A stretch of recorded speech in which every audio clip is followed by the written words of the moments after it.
The following program was provided by an independent producer solely responsible for its content. The opinions expressed do not necessarily represent the views of this station, its staff, board of directors, or underwriters.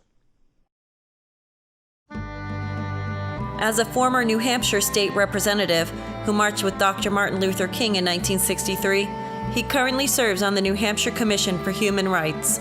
He's a product of Birmingham, Alabama, where at one time he had to guess how many jelly beans were in a fruit jar just to be able to vote. We've come a long way, but we're not there yet.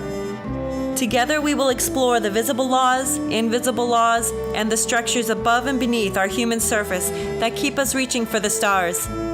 It is his goal to work with you in putting Nashua back on top, to be voted the #1 city in the nation again. We are in a crisis situation, and that's what we're going to talk about. I'm Harvey Keye. Welcome to Nashua Strong.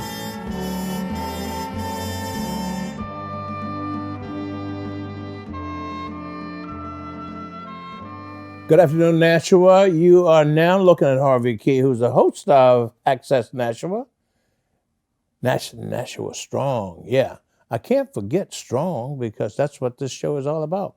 We talk about nothing negative. We don't talk about, I said politics, but I do mean politics. But maybe we have to slip into politics today because we have a super politician in our presence. But I just want to make sure that you are watching. There are 96,000 people out here, and we have one of the finest of statesmen in our midst. Now, I'm going to say what I say, and then I'm going to introduce you to our guest. I want to ask my guest, well, maybe we should do it the other way. Let me introduce you to Linda Gathright, my friend and Representative Linda Gathright for 50 years. For 50 years, I've known this young lady, and we've gotten along fabulously for 50 years. That's sort of nice, you know? But I got to ask Linda a couple of questions. One, where did you grow up, Linda? Philadelphia, Pennsylvania. Philadelphia? Yes. What brought you to Nashua, New Hampshire? Oh, long story.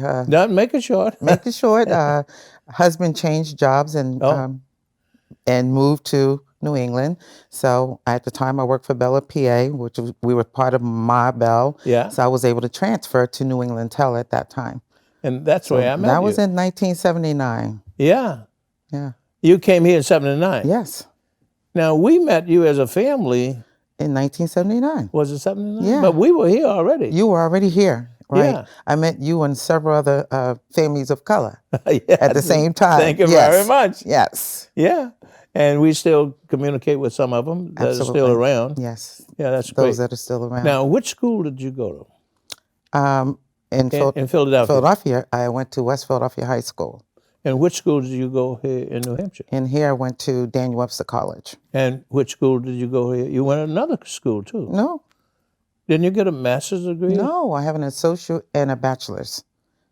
From Daniel Webster? Yes. Okay, nothing from UNH and all that kind of stuff. But you know they're just as good because the books are the same. It's not what books you got, it's what you get out of the books. Mm-hmm. And you ascended up the ladder in New England Tel and 9X and what have you. And how long were you with them? 34 and a half years. Wow. And what did you do for them? Oh, my God. What was your most pleasant job? The most, what job? Pleasant. Pleasant? The most pleasant was supervisor in marketing in Braintree. And that particular group was a third-party vendors group. So actually, those that I supervised and I was over at that center were not Verizon or the telecommunication employees. They were third-party vendors, but they were working for, at the time, I don't believe we were Verizon back then. I think we were New England. Was it 9X or New England Tel? Yeah. One or the other, yeah. That was probably the most rewarding job that I really can think of in the company in many years. Now tell me this. Who was your manager? The Honorable Harvey Keye. Well, I want to tell you, what a beautiful time we had and how much we accomplished. Yes. But you know, most of all, we, in my opinion, helped a huge number of people understand business and understand what business brought: promptness, acuity, honesty, integrity, pride, Yes. dignity. And you know, when you don't have any money in your pocket, it's pretty hard to have those kind of things. Yeah, yeah. And you were there. That's great. When did you retire, Linda? 2008. 2008. Yeah, Okay, 2008. 34 years. 34 and a half, That's almost, great. yeah. Were you still at Braintree showed? No, the last 10 years, actually, I was out of Boston, 185 Franklin. My office was there. And at that time, I worked as I managed 3 of the call centers. Yes. So I totally changed direction, you know. But you had the But I equipment. traveled a lot. I was here, and I was in New Hampshire 2 weeks out the month, and the next 2 weeks I could be in Indiana, I could be in That would Birmingham. be It was shortly all before over. you retired? Yeah. Oh, I didn't Last know that. 10 years of, I think that kind of helped to Yeah. retire. That's great. That's know. great. Well, that's marvelous. We had a mutual friend who really helped both of us, Ken Desmond. Absolutely. And I never forget that guy. Me either. How he helped all of us rise to another level Yes, he did. and appreciate. And that's what I want to say to you, that I think one of your qualities is an appreciator. Yes, yes. You appreciate, as I understand, I'm the interviewer. I should be asking you those questions. Yeah. But as I understand you and your traversal in this state has been an appreciator of almost everything came your way. Yeah. And when you can appreciate everything that comes your way, it relieves the anchors that hold you down. You have no hate, no anger, no ugliness, you've been beautiful for all your times I've known you. At least that's 35 years. Okay, take it that way. But at any rate, I am so pleased. What is the first job you had when you got out of high school in Philadelphia? You know, I think about that. I want to say it was working at a sub shop. I was a cashier, and they made hoagies, steak sandwiches, things of lunch meat, Yeah. all that type of thing. That's what I wanted to say it was. Really trying to think back. That's a long time ago. Yeah. And I know that shortly after that, I started working as an LNA in the St. Luke Hospital in Philadelphia, Pennsylvania. And how old were you then? Probably about 18. Yeah. Yeah. And you moved down I graduated at 17. Yeah. So Jim had a job relocation. right, he used to work for the city, and he decided to come work for Ralph Lauren Polo Men's Clothing as an engineer, and that's couldn't great. find living with 4 kids. We Yeah. had 4 kids at home. One was still in Philadelphia. Couldn't find living in Massachusetts to rent. Literally could not find a place to rent. Wow. What And was the reason for that? We have no idea. Every time we went, there was always some reason. As we had 4 children, 3-bedroom, that type of thing. It was just, so one of the engineers told Jim, go across the border right into Nashua. They have townhouses. And that's where we moved into a 3-bedroom townhouse over at Exit 1 when Spitbrook Road was a dirt road. Absolutely. Dirt road when we first moved there. Yeah. Absolutely. Yeah. Well, that's a great history. Linda, what provoked you or got you interested in politics? Now, you got you got involved in politics after 2008? A little bit before. A little bit before. What did you do? How did you ease into this tech? Here again was my friend, the Honorable Harvey Keye. If you remember, you had just become the president of the Greater Nashua NAACP. Yeah. And you needed a clerk. Was it NAACP or was it? I'm sorry, Democrat Party. The Democratic Party, yeah. The Greater Nashua, there was no Democrat Party at the time. Yeah. You had just become the president, and you needed a secretary. At least when you called my phone, you said, Linda, I need help.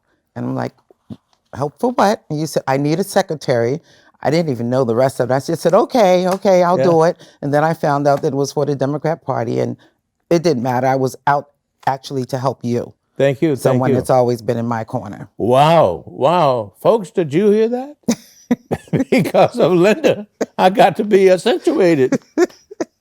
And we've had a great ride for a long time. Yeah. And we're still going at it really great in terms of helping build our community to be a stronger community. Absolutely. You were fantastic, and thank you so much. But I think, Linda, wherever Ken Desmond and the phone company and the cross-cultural training and all of the stuff we got planted seeds in us to give back. Now, I know we're speaking the same language. You're not going through this world with catching mitts on both hands because you can't give anything back. You give in so many different ways. You're giving now to the State House. You're on the Juvenile Delinquency Committee? No, criminal justice. Criminal I'm the justice. clerk for Criminal Who's the Justice chairman Committee. of that? Rennie Cushing. Okay. Yeah, Good chairman. very good. Okay. Is Dave Cody on that committee? No. No. He's, I think, law committee. Yeah. Okay. And you are the clerk Yes. of the finance For the city, yeah. for the city? Nashua. Or is that The finance committee, I'm the clerk on the finance committee. That's huge. That's huge. And I hope Jim Dunches pat you on the back every once in a while. Oh, yeah. Yeah, that's great. Now, let's see. Well, I had a few questions I wanted to ask you, but I want you to tell our audience, Access Nashua TV, how do you help everybody that you meet? And I know you have a way to do that because you don't have to struggle with it. You don't look for in a particular Bible or written word. It's deep inside of you to give back. And the people you reach out to and touch are affected. And just touch on that a little bit, like the pride that you stride with, the dignity that you have under any circumstances, the kind of memories you have from a little girl coming here and finding so many things different than in Philadelphia. But you've risen above all of that to be, I think, and maybe we could get it done, the queen of Nashua. I don't know if we get that done, but that's a long road. Yeah. That's a lot of. See, what I think you and I learned at the phone company, that if you give and ask for no returns, it takes the anchors off your feet, and you can rise to your unknown potential. But if you have the hate, the anger, the ugliness, the fighting back and pointing fingers and naming names, you've never done that. No. And you have gone far. Is that true? I would say yes, because first of all, I think I'm a good listener, Harvey. I really do feel that way. So usually if there's something on someone's mind or something they want to talk about, and even for all the emails and everything that I get, I'm very quick to respond. What is your address? This is my number. Please call me. I rather talk about things. Yeah. I'm not the one-page email person, 2 pages. That's not me. I feel as though if we're having an open and honest conversation, that we can take it to another level as to what that person is requiring of me. Let's put it that way.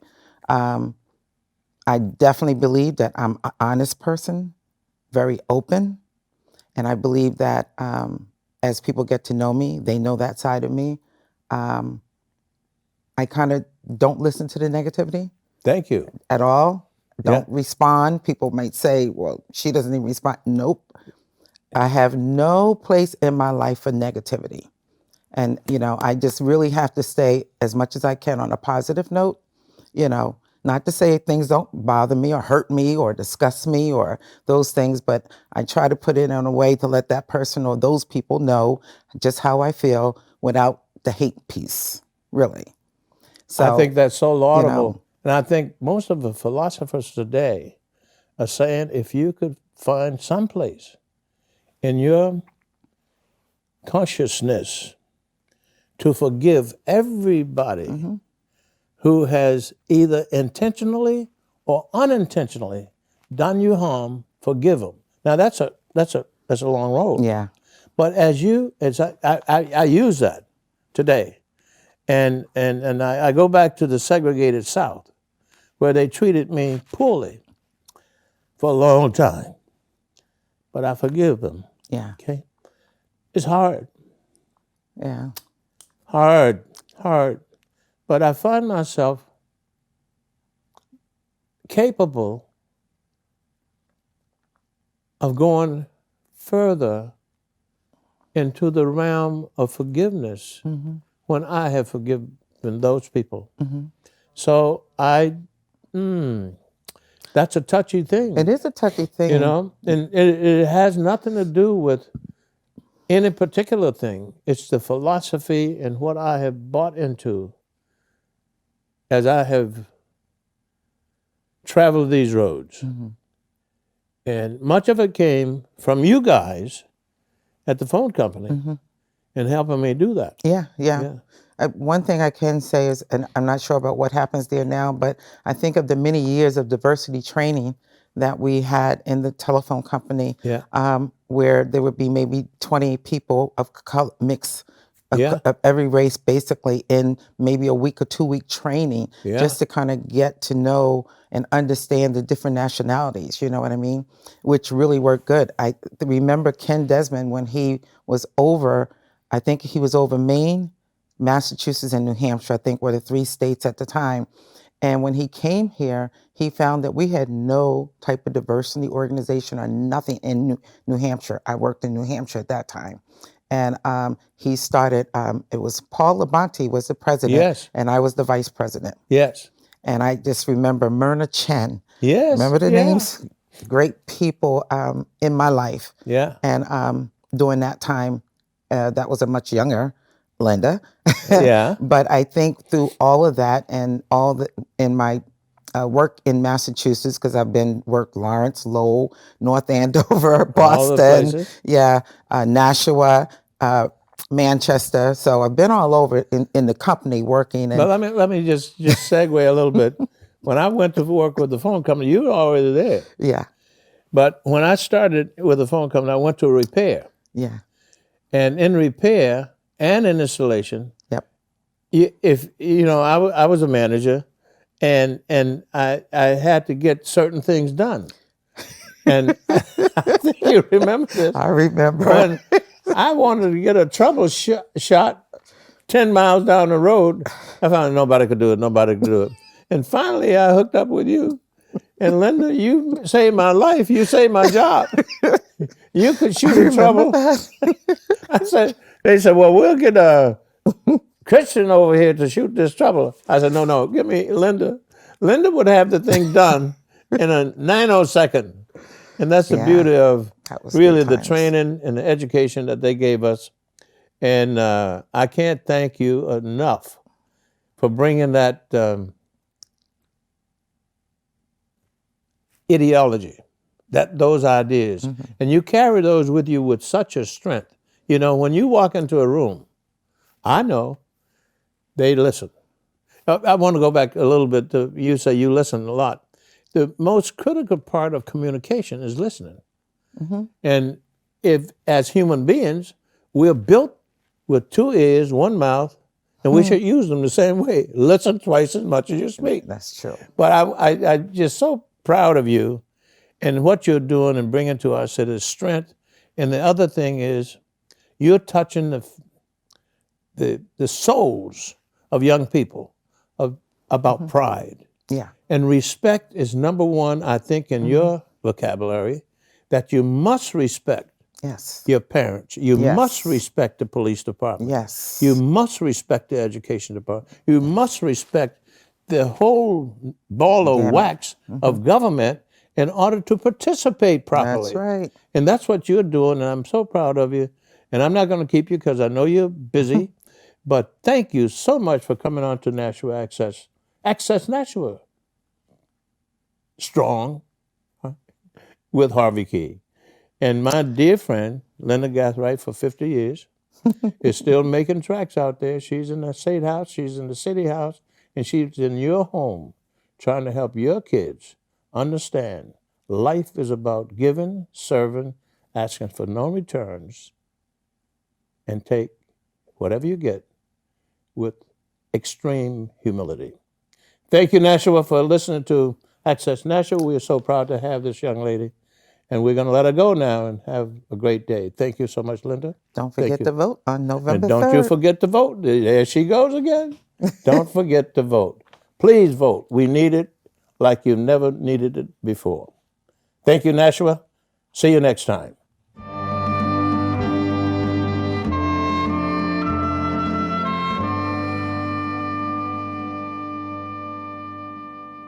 The preceding program was provided by an independent producer solely responsible for its content. The opinions expressed do not necessarily represent the views of this station, its staff, board of directors, or underwriters.